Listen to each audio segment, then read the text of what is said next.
Hi everyone, welcome back to my channel. Please like, share and subscribe.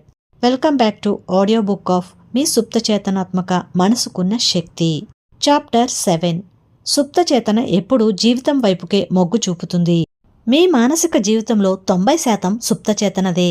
ఈ అద్భుత శక్తిని ఉపయోగించుకోవటంలో మీరు విఫలులైతే ఇక మీ జీవితం ఎంతో సంకుచితమైన హద్దుల్లోపల ఉంటూ శాపగ్రస్తమైపోతుంది. మీ సుప్తచేతన ప్రక్రియలన్నీ ఎప్పుడూ జీవితానికి సంబంధించి నిర్మాణాత్మకంగా ఉంటాయి. మీ సుప్తచేతనే మీ శరీరాన్ని నిర్మించి దాని తాలూకు జీవక్రియలన్నిటినీ నిర్వహిస్తుంది. అది రోజుకి 24 గంటలు పనిచేస్తూనే ఉండి అసలు నిద్రపోదు. మీకు ఎటువంటి హాని కలగకుండా నిత్యం మీకు సాయం చేస్తూ మిమ్మల్ని కంటికి రెప్పలా కాపాడేందుకు ప్రయత్నిస్తూ ఉంటుంది. మీ సుప్తచేతన అనంతమైన జీవితంతోటి హద్దుల్లేని వివేకంతోటి సంపర్కంలో ఉంటుంది. దాని ప్రేరణలు ఆలోచనలు అన్నీ జీవితం వైపుకే ఉంటాయి. గొప్ప ఆకాంక్షలు, ప్రేరణలు, కల్పనలు మరింత వైభవమైన ఉద్దంతమైన జీవితం కోసం అంకురించేది ఈ సుప్తచేతన్ నుంచే. మీకు బాగా లోతైన నమ్మకాలు ఏవైనా ఉన్నాయంటే వాటి గురించి తార్కికంగా వాదించటం అసంభవమని మీకు అనిపిస్తే అవి మీ చైతన్యమైన మనసులోంచి వెలువడకపోవడమే కారణం. అవి మీ సుప్తచేతన్లోంచి పుట్టినవి. మీ సుప్తచేతన అంతర్దృష్టి ద్వారాను, ప్రేరణల ద్వారాను, అనుభూతుల ద్వారాను, సంకేతాల ద్వారాను, కోరికల ద్వారాను, ఆలోచనల ద్వారాను మీతో మాట్లాడుతుంది. అది ఎప్పుడూ లేచి నిలబడమని, అధిగమించమని, ఎదగమని, ముందుకి పొమ్మని, సాహసాలు చేయమని, మరింత ఎత్తులకి చేరుకోమని మీకు చెప్తూ ఉంటుంది. ప్రేమించాలని, తోటి మనుషుల ప్రాణాలని కాపాడాలని బలమైన ఆకాంక్ష కూడా ఈ సుప్తచేతన లోతుల నుంచే వస్తుంది. ఉదాహరణకి 18 ఏప్రిల్ 1906లో శాన్ ఫ్రాన్సిస్కోలో వచ్చిన అతిపెద్ద భూకంపంలో బలహీనులు, అవిటివాళ్లు, ఎంతో కాలంగా మంచం పట్టిన వాళ్ళు లేచి గొప్ప సాహసకృత్యాలు చేసి తమ అద్భుతమైన సహనశక్తిని ప్రదర్శించారు. ఎలాగైనా తోటివారిని రక్షించాలన్న తీవ్రమైన కోరిక వారి మనసులో ఉప్పొంగింది. వారి సుప్తచేతన కూడా అనుకూలంగా స్పందించింది. గొప్ప కళాకారులు, కవులు, రచయితలు తమ సుప్తచేతనలోని శక్తులతో కలిసిపోయి ఉత్సాహాన్ని, ప్రేరణని పొందుతారు. రాబర్ట్ లూయిస్ స్టీవెన్స్ నిద్రపోయే ముందు నిద్రలో కథలు సృష్టించే శక్తిని తన సుప్తచేతనకి అప్పగించేవాడు. తన బ్యాంకులో డబ్బు చాలా తక్కువగా ఉన్నప్పుడెల్లా తన సుప్తచేతన్ని ఒక మంచి అమ్ముడుపోయే సంచలనాత్మకమైన కథని ఇవ్వమని అడిగే అలవాటు ఆయనకి ఉండేది. తన లోతైన మనసు కథని విడివిడిగా భాగాలుగా ఒక సీరియల్లాగా తనకి అందించేదని ఆయన అన్నాడు. దీన్ని బట్టి మీ చైతన్యమైన మనసుకి తెలియని విషయాలను కూడా మీ సుప్తచైతన్యం గొప్పగా, తెలివిగా మీ చేత ఎలా చెప్పిస్తుందో తెలుస్తుంది. మార్క్ ట్వైన్ తన జీవితంలో ఎన్నడూ పనిచేయలేదని ఈ లోకానికి చాలాసార్లు చెప్పాడు. ఆయన హాస్యము, గొప్ప రచనలు తన సుప్తచేతన్లోని తరిగిపోని ఖనిజా నుంచి ఎలా తీసుకోవాలో తనకి తెలియడం వల్లే రూపుదాల్చాయి. మనసు చేసే పనులు శరీరం ఎలా చిత్రిస్తుంది. మీ చేతన, సుప్తచేతన్ల మధ్య పరస్పర క్రియ జరగాలంటే వాటికి సరిపోయే నాడీ వ్యవస్థల మధ్య పరస్పర క్రియ కూడా జరగటం అవసరం. మెదడు వెన్నెముక లేదా స్వచ్ఛంద వ్యవస్థ సుప్త చైతన్యం తాలూకు మనసుకి అంగం. స్వయం పరిపాలనా వ్యవస్థ సుప్తచేతన అంగం. చైతన్య స్థితిలో మీరు గ్రహించే ప్రభావాలు స్వచ్ఛంద నాడీ వ్యవస్థ ద్వారా వస్తాయి. వాటి ద్వారానే శరీరంలోని ఇంద్రియాలు స్పందిస్తాయి. మీ శారీరక కదలికలని మీరు స్వచ్ఛందంగా నియంత్రించగలుగుతారు. ఈ వ్యవస్థకి నియంత్రణ కేంద్రం మెదడని కప్పి ఉంచే పొర ఇంటర్నల్ కార్టెక్స్ లో ఉంటుంది. స్వయం పరిపాలన నాడీ వ్యవస్థ, ఒక్కోసారి దీన్నే అనైచ్ఛిక అంటే ఇన్వాలంటరీ నాడీ వ్యవస్థ అని కూడా పిలుస్తారు. దీని క్రియలకి కేంద్రాలు మెదడులోని ఇతర భాగాల్లో ఉంటాయి. వీటిలో చిన్న మెదడు, సెరిబెల్లం, వెన్నెముకతో మెదడు కలిసే భాగం, బ్రెయిన్ స్టెమ్, ఎమిగ్డాలా ఉంటాయి. ఈ అంగాలు స్వతంత్రంగా శరీరంలోని ప్రధానమైన వ్యవస్థలతో జోడించబడి చైతన్యతతో కూడిన అవగాహన లోపించిన సమయాల్లో కూడా వాటి జీవక్రియలకి ఆధారంగా ఉంటాయి. ఈ రెండు వ్యవస్థలు విడివిడిగా కాని కలిసికట్టుగా కాని పనిచేయగలవు. ఉదాహరణకి చిన్న మెదడులో ప్రతిస్పందించే కేంద్రానికి ఆ పద తాలూకు అవగాహన అందినప్పుడు సందేశాలు మెదడు పైపొరకి ఎమిగ్డాలాకి పంపబడతాయి. ఆ ప్రమాదాన్ని చేతనావస్థలో చూసి అంచనా వేసే లోపలే వ్యక్తికి ఉండే ఎదుర్కొనే శక్తులు ప్రతిస్పందించడం మొదలు పెడతాయి. మనసుకి, శరీరానికి మధ్య జరిగే ఈ పరస్పర క్రియని సులభంగా గుర్తించే మార్గం ఏమిటంటే మీ స్వచ్ఛంద వ్యవస్థల్లోని నాడుల్లో కలిగే విద్యుత్ ప్రేరకాలు పరంపరకి సమాంతరంగా ఉండే ఆలోచనని మీ చేతన మనసు అర్థం చేసుకుంటుందని గ్రహించటం. దీనివల్ల మీ అనైచ్ఛిక వ్యవస్థలోని నాడుల్లో ఇదే రకం విద్యుత్ ఉత్పత్తి చేయబడి ఆ ఆలోచన మీ సుప్తచేతనకి అందజేయబడుతుంది. ఈ రకంగానే మీ ఆలోచనలు వస్తురూపాన్ని సంతరించుకుంటాయి. నిజమని నమ్మిన మీ చైతన్యంలోని ప్రతి ఆలోచన మీ మెదడు పొర ద్వారా మీ సుప్తచేతనకి ఆధారమైన మెదడులోని ఇతర అంగాలకి పంపబడుతుంది. అవే మీ ఒంట్లోని మాంసంగా మారి మీ ప్రపంచంలో వాస్తవాల రూపంలో తీసుకురాబడతాయి. శరీరాన్ని సంరక్షించే జ్ఞానం ఒకటి ఉంది. మీరు కణజాలాన్ని, అంగాల నిర్మాణాన్ని అధ్యయనం చేస్తే, అంటే కళ్ళు, చెవులు, హృదయం, కాలేయం, మూత్రాశయం మొదలైనవన్నీ కొన్ని కణాల సమూహంతో ఏర్పడి సామూహిక జ్ఞానం కలిగి ఉంటాయని, ఆ జ్ఞానమే అవి కలిసి పనిచేసేటట్లు చేస్తుందని తెలుసుకుంటారు. సూపర్ మైండ్, మాస్టర్ మైండ్ చైతన్యం సూచనలతో అవి ఆదేశాల్ని గ్రహించగలిగి వాటిని అర్థం చేసుకుని ఆచరణలో పెట్టగలవు. ఏక కణజీవిని జాగ్రత్తగా అధ్యయనం చేసినప్పుడు మీకిష్టమైన శరీరంలో జరిగేదేమిటో కనిపిస్తుంది. ఏక కణజీవికి అంగాలేవీ లేకపోయినప్పటికీ అది మానసిక చర్యలకి, ప్రతిచర్యలకి నిదర్శనాలను చూపిస్తుంది. కదలికకి, పోషకాహారాన్ని తీసుకోవడానికి, దాన్ని వంట పట్టించుకోవడానికి, వ్యర్థ పదార్థాలని బయటకు పంపించడానికి అవసరమైన ప్రాథమిక క్రియలన్నీ నిర్వహిస్తుంది. మీ శరీరాన్ని దాని మానాన్న దాన్ని వదిలేస్తే కాపాడుకునే జ్ఞానం అనేది ఉందని చాలామంది అంటారు. ఒక రకంగా చెప్పాలంటే ఇది వాస్తవమే. బయటికి కనిపించేదాన్ని బట్టి చైతన్యంతో కూడిన మనసు ఎప్పుడూ దాని జ్ఞానేంద్రియాల సాక్ష్యాలకి అడ్డుపడుతూ ఉంటుందనేది ఒక ఇబ్బంది. దీనివల్ల తప్పుడు నమ్మకాలు, భయాలు, అభిప్రాయాలు అనేవి ఊపందుకుంటాయి. మీ సుప్తచేతనలో మనస్తత్వము, భావాలకి మార్గదర్శకత్వం చేయబడటము అంటే కండిషనింగ్ ద్వారా ఈ భయాలు, మూఢనమ్మకాలు, వ్యతిరేక ధోరణులు రూపం దాల్చినప్పుడు దానికి అందించబడే బ్లూ ప్రింట్లోని వివరాలకు తగినట్టుగా పనిచేయటం తప్ప సుప్తచేతనకి మరో మార్గం ఉండదు. అందరి మంచి కోసం సుప్తచేతన నిరంతరం పనిచేస్తుంది. మీలోని ఆత్మాశ్రయమైన మనసు అందరి మంచి కోసమని పనిచేస్తూనే ఉంటుంది. వాటన్నిటి నేపథ్యంలో అంతర్గతంగా సామరస్యం అనే సిద్ధాంతాన్ని ప్రతిబింబిస్తూ అది పనిచేస్తుంది. మీ సుప్తచేతనకి తనకంటూ ఒక సంకల్పం ఉంది. అది చాలా వాస్తవమైనది. అది పగలనక, రాత్రనక మీకు ఇష్టం ఉన్నా లేకపోయినా పనిచేస్తూనే ఉంటుంది. అది మీ శరీరాన్ని నిర్మిస్తుంది. కాని మీరు దాన్ని వినలేరు, చూడలేరు. నిర్మాణం జరుగుతున్నట్లు తెలుసుకోలేరు. ఇదంతా నిశ్శబ్దంగా జరిగే ప్రక్రియ. మీ సుప్తచేతనకి తనకంటూ ఒక జీవితం ఉంది. అది నిరంతరం సామరస్యం వైపు, ఆరోగ్యం వైపు, శాంతి వైపు కదులుతూ ఉంటుంది. అది దానిలో ఉండే దైవ సంబంధమైన నియమం. మీ ద్వారా అభివ్యక్తి పొందేందుకు అదెప్పుడు ప్రయత్నిస్తూ ఉంటుంది.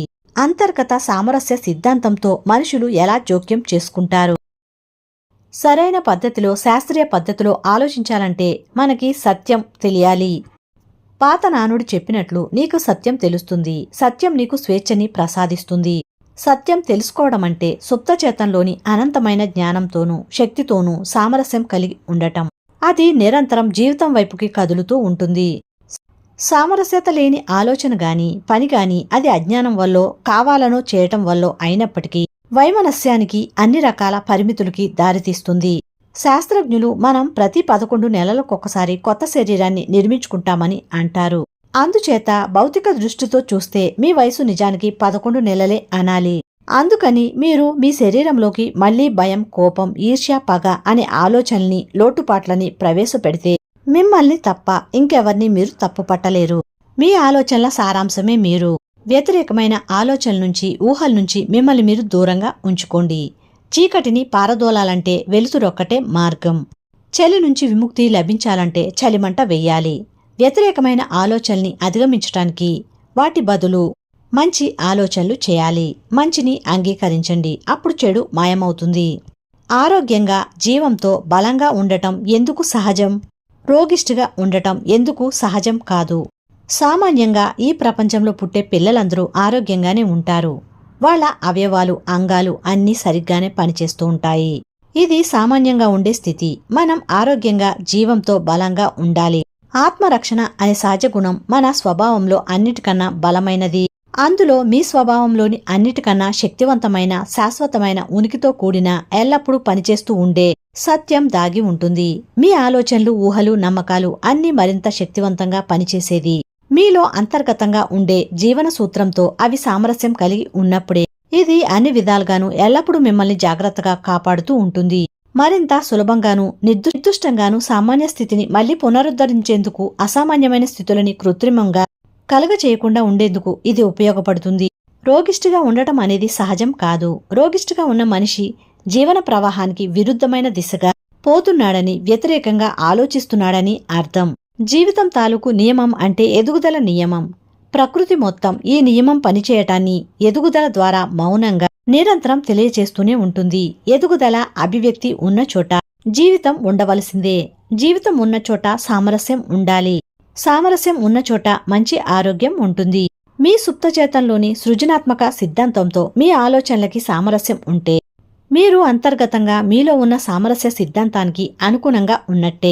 కానీ సామరస్య సిద్ధాంతానికి అనుగుణంగా లేని ఆలోచనలు మీ మనసులో తలెత్తితే అవి మిమ్మల్ని పట్టుకుని వదలక పీడించి ఆందోళనకు లోను చేసి చివరికి రోగాలను తీసుకొస్తాయి. ఇంకా వాటిని వదలకుండా ఉంటే బహుశా మీరు మరణించే ప్రమాదం ఉంది. రోగాన్ని నయం చేసే క్రమంలో మీ అవయవ వ్యవస్థలో ఉన్న సుప్తచేతంలోని జీవశక్తిని అన్ని అవయవాలకి సమానంగా సరఫరా చేసే అంతర్ప్రవాహాన్ని పెంచాలి. భయం, ఆందోళన, విచారం, ఈర్ష్య, ద్వేషం మొదలైన వినాశకరమైన ఆలోచనల్ని మనసులోకి రానివ్వకుండా ఉండటం ద్వారా ఈ పని చేయవచ్చు. ఇవి మీ నరాల్ని, గ్రంథుల్ని నాశనం చేస్తాయి. పనికిరాని పదార్థాలన్నిటినీ తొలగించే క్రమాన్ని నియంత్రించే శరీరంలోని కణజాలం ప్రాణిని నిర్మలంగా ఉంచుతుంది. ఫ్యాట్స్ వ్యాధి నయమయ్యింది. ఫ్యాట్స్ వ్యాధి అనేది వెన్నెముకకి వచ్చే క్షయ. పిల్లలకి ఇది ఒకప్పుడు ఒక పెద్ద బాధగా పరిణమించేది.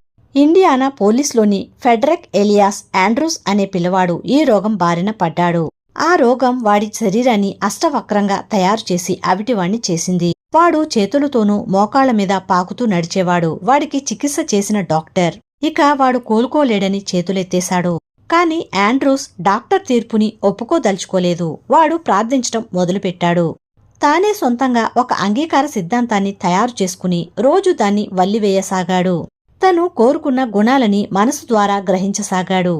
నేను సామరస్యంగా, సంపూర్ణంగా, చక్కగా, బలంగా, శక్తి కలిగి, ప్రేమగా, సంతోషంగా ఉన్నాను.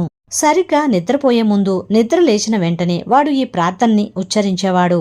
వాడు ఇతరుల కోసం కూడా ప్రార్థిస్తూ ప్రేమ, ఆరోగ్యం గురించిన ఆలోచనల్ని బయటకు పంపేవాడు. మనసు తాలూకు ఈ ధోరణి, ప్రార్థించే విధానము ఎన్నో ఇంతలుగా వాడి దగ్గరకు వెనక్కు వచ్చేవి. వాడి నమ్మకము, పట్టుదల మరింత గొప్ప లాభాన్ని వాడికి అందించాయి. భయం, కోపం, ఈర్ష్య, అసూయ లాంటి భావాలు వాడిని ఆకర్షించినప్పుడు వెంటనే వాడు వాటికి విరుగుడుగా తన మనసులో అంగీకార శక్తిని ప్రేరేపించేవాడు.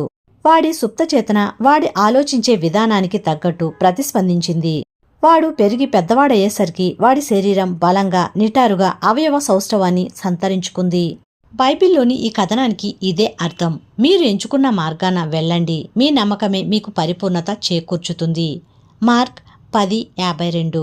మీ సుప్తచేతన శక్తిలోని నమ్మకం మీకు పరిపూర్ణత ఎలా చేకూరుస్తుంది? సుప్తచేతనకున్న ఉపశమన శక్తుల గురించి నేనిచ్చే ఉపన్యాసానికి ఒక యువకుడు వచ్చాడు. అతను తీవ్రమైన కళ్ళ జబ్బుతో నా దగ్గరకొచ్చాడు. అతని కళ్ళ డాక్టర్ చాలా సున్నితమైన, ప్రమాదకరమైన ఆపరేషన్ చేయించుకోవాల్సి ఉంటుందని అన్నాడు. ప్రార్థనకున్న శాస్త్రీయ ఆధారం గురించి తెలుసుకున్న తరువాత అతను తనలో తాను ఇలా అనుకున్నాడు: నా సుప్తచేతనే నా కళ్ళని తయారు చేసింది. ఇక అదే నా రోగాన్ని నయం చేయగలదు. ప్రతి రాత్రి పడుకోబోయే ముందు అతను మగతలోకి జారి ధ్యాన స్థితికి, అంటే నిద్రలాంటి స్థితికి చేరుకునేవాడు. అతని ధ్యాసని కదలకుండా ఉంచి దాన్ని కళ్ళ డాక్టర్ మీద కేంద్రీకరించేవాడు. ఆ డాక్టర్ తన ఎదురుగా ఉన్నాడని ఊహించుకుని ఆయన ఇలా అనటం స్పష్టంగా వినేవాడు, లేదా వింటున్నానని అనుకునేవాడు. ఒక అద్భుతం జరిగింది. ప్రతి రాత్రి 5 నిమిషాల సేపు నిద్రపోయే ముందు ఈ మాటలు అతను మళ్లీ మళ్లీ విన్నాడు. 3 వారాల తరువాత అతను మళ్లీ డాక్టర్ని చూసేందుకు వెళ్లాడు. మునుపు అతని కళ్లను పరీక్షించిన డాక్టరే ఈసారి కూడా పరీక్షించాడు. ఇది ఒక అద్భుతం అని ఆశ్చర్యంతో కేకపెట్టాడు. ఏం జరిగింది? ఇతను తన సుప్తచేతన ద్వారా మనసు మీద ప్రభావాన్ని చూపాడు.